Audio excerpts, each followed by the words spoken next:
and fly away with me.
This is my 1995 3000 GT VR4 and my 1990 Toyota Supra. And I've had this one since high school. I picked it up at the beginning of my junior year.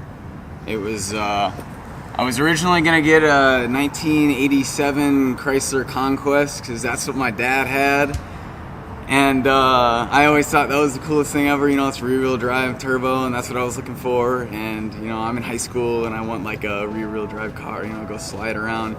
But they were all junk, so I started looking elsewhere for uncommon turbo Japanese cars. And I had never heard of these before. I actually found the Dodge Stealth first. And I found a 1991 RT twin turbo on Craigslist that was just beat. And I was like, hey, that works. And then I test drove it and it didn't work. And my mom was just real concerned that I was gonna find just this piece of crap car and it was gonna give me all these issues. So she started looking, and then she found this with like 79,000 miles on it, like owned by this super old couple, like the third owners or whatever, and they'd been trying to sell it for like 2.5 years with no serious buyers, so they were giving it up for way less than they should have. And so we went down there like 3 days after I looked at that crappy Stealth, and drove home with that. And I don't know, I thought I was dreaming the whole time, and my mom thought she was waking up from a nightmare, because she was surprised, like, oh, how am I letting my son buy this, you know? And it was immaculate, it was clean, it was low miles, it was well maintained. The previous owners put like 750 miles on it in the last year, and they just weren't doing anything with it. And I got that, and that's kind of right after I started getting into cars. It's high school, you know, I was taking like the classes and whatnot, and doing auto basic, and did a few automotive college courses and whatnot. I wasn't sure what I wanted to do with it, but cars were cool, so I did that. And then I moved down here in it. I crammed everything I could fit into the back seats of that. Like everything I brought down to the dorms freshman year got crammed into that. And I drove the 2,000 miles from Minnesota down here in that thing. And I put way too many miles on it. And I knew I was putting too many miles on it. And I was like, I don't want to roll 100,000 this soon. So spring of freshman year comes around, and I'm thinking to myself, I need to get something else I can daily aside from that, because I want to keep it clean. I don't want to put the miles on it just yet. I want something that I can daily for a few years and then turn into a toy. Like, I want to get a project that runs that I can daily, but I want to be able to turn it into something I can track later.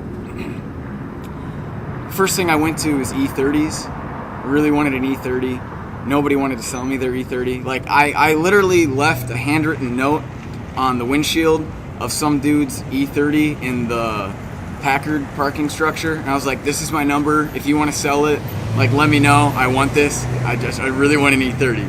And I was talking to some dude out in like North Carolina with a 4-door E30 that had half of a 1JZ swap in it. And I was like, oh, give me this thing. Like, yeah. And then I realized, oh no, it doesn't run, and it's not gonna work out. So I started looking elsewhere, and then there was that Corvette that I told you guys about where he bailed out an hour before I was gonna buy it. And then I found this thing. And I'm glad I found it, but at the same time, it was a pain in the ass when I first got it. 7M, blown head gasket, didn't know it. He did a good job of covering it up. And I needed to drive it back up to Minnesota with this thing in like 4 weeks. And so we like did a rush head gasket job. Found out all sorts of other stuff was wrong with it. The turbo was eating itself from the exhaust side out. And we finished putting it back together an hour before I left to take them both up back north. And then I left that up north and came fall to come back to school, and I brought that thing down. And now finally I brought this back down with me, rolled 100,000 on it. This thing eats up more of my money and more of my time than this thing, and it shouldn't. Like I was saying, like my girlfriend says it's my side hoe, and yeah, it kind of is. You know, I'm like cheating on this one with this one, And I mean, it is what it is. But she needs some love too. But